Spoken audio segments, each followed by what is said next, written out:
I'm going to show you how to set up DHCP failover on Windows Server. So I'm logged onto the server, which hosts my existing DHCP scope, and within Server Manager, we'll come to Tools and then DHCP. This will open up the DHCP Management Console, and in here we can come to our DHCP server, then IP version 4, and then if we expand our scope, we can see our existing DHCP settings. So what I want to do is I want to set up failover between this server and a new server so that we have high availability of our DHCP scope. So to do this, I'm going to come over to my second Windows server. So this server doesn't have the DHCP role on it installed yet. So within this server, we can come to Manage, then Add Roles and Features. And then if we come through the wizard, select Role-Based or Feature-Based Installation, select our secondary server. Then in the server roles, we'll want to select DHCP server, include the management tools, and then click Add Features. Then we can just keep clicking Next through the wizard, and then press Install at the end. Once the installation is finished, you can click Complete DHCP Configuration, or if you have already closed the wizard, you can come up to the notification flag, and then select Complete DHCP Configuration. What this will do, this will authorize this new DHCP server on our Active Directory domain. So we can click Next on the wizard. We can use a user account to authorize the DHCP server in Active Directory. In this case, I'm going to use the domain administrator account. So I'm going to click Commit. And now we've authorized our DHCP server. If we click Close on this wizard, then come up to Tools and DHCP. This will open up the DHCP Management Console on our secondary DHCP server. And then if we expand the DHCP server and then IP version 4, we can see we've currently got no scope options set up. If we then come back to our primary DHCP server, we can right click our scope and then select Configure Failover.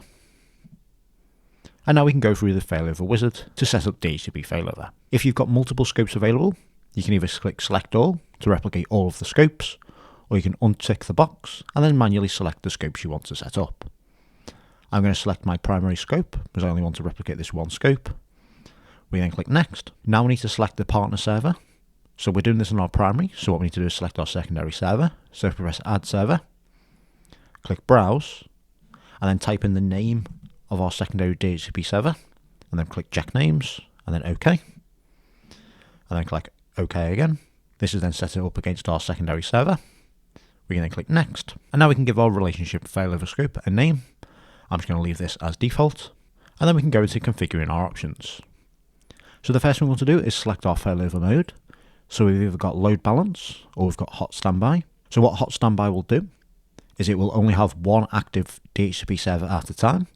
Then if the primary server goes offline, the secondary server will take over. Or you can have load balance, which splits the DHCP scope in half or whatever percentage you want. And then both DHCP servers will be responding to DHCP requests at the same time. I'm going to select load balance. So we've got an active server set up. So now we can go to configuring the rest of the settings. I leave the maximum client lead time as the default of 1 hour. What this does is if a client has a lease from our primary DHCP server, but when it tries to renew the lease, it can't contact it, and it goes to the secondary server, it will be renewed for 1 hour, or whatever this time is set to.